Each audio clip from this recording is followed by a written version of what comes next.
The beauty of flowers and floral design has always been something that has piqued my interest. Fun fact, I'm actually a level 2 TFSA florist. As you can tell, this is something I'm very passionate about, and I'm so glad I get to share this with you today. My main goal today is just to show you how to create a simple arrangement for any occasion. To make a floral design, all you need to do is think outside the box and let your imagination shine through. So the materials you'll be needing today will be a vase, or whatever you would like to put your flowers in, filled with about 1/4 water, your flowers, and some scissors. So let's get started.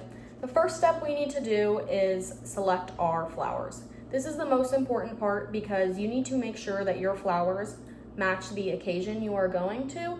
For example, you're not going to show up to a kid's birthday party with a bunch of black flowers, or just come up doing the wrong occasion. Iowa State has a great list of flowers and their meanings to it. So, for example, roses, which are red, represent love. So this is very important that you want to make sure you have the right flowers. For this video, I will be making a bouquet for my friend, and she got to pick the flowers, so that is what I have based it on.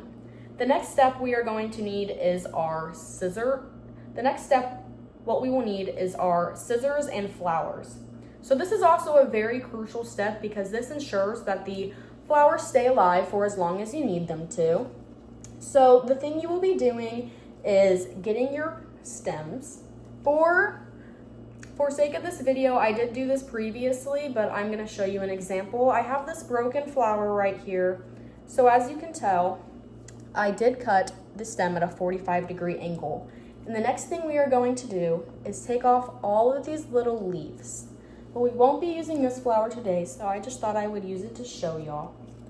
So we are going to do that. We are going to cut at a 45-degree angle, and according to Salisbury Greenhouse blog, it is best that you cut about 1 to 2 inches off just to make sure that all the water gets soaked up in there. So now we are going to start, and the first thing I like to do is just add in my greenery.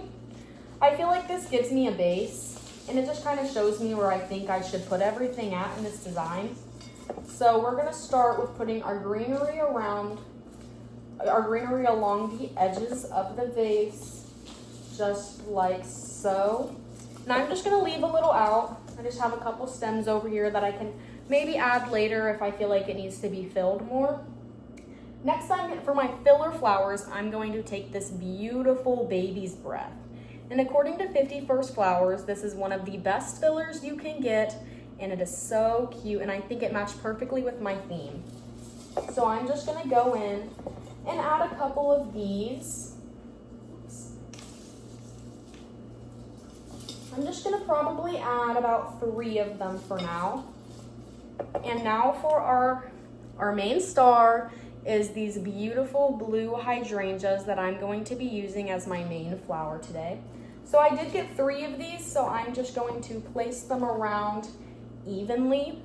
And I also did cut these at different lengths so they can have a little bit more dimension and shape to them. So you see how we added these and add them around evenly.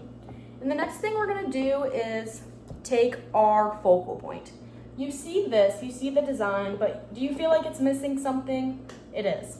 You are missing your focal point, which is the main center of attention right here, which I'm going to just be using these little pink carnations today, which I think are so cute and definitely give the design just a pop of color.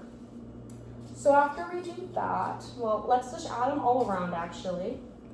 We're going to add them and just make them look very nice and pretty, spread them out evenly. And now that we see our design, we're going to do a 360 of it. And it seems a little sparse still, so we're going to add some more of our greenery and everything around just to fill it in very well. See right there.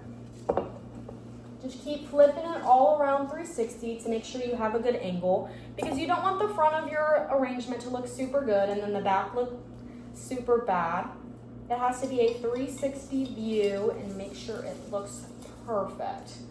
I am a perfectionist though, so if you're not, you may already be okay with your design or not, but I just have to do a little extra, I guess. So now I'm gonna do another 360, and I think she looks really good. So this is it. You have your complete design. So now you can stop if you want to. This will be it. But personally, I am going to add a little trinket. A website I found called Delicate Daisies just mentions that trinkets can add a little bit more life and depth to your design, so I'm just gonna do that. I think it's a little short, so I think I'm just gonna try to place it on the top up here. Let's see. Oh, perfect. There we go. And I think my best friend will love this. I think it turned out so good. So here is your final design. Ah, it looks so good. I'm sorry, I'm so excited. But thank you so much for listening, and I really hope you did get a good speech out of this, a good listen out of this. And I've always been passionate about this, and just remember that with a little creativity and hard work, it is simply not that hard to create a floral design. It is not. So I really enjoyed this, and I hope you did too. Thank you so much.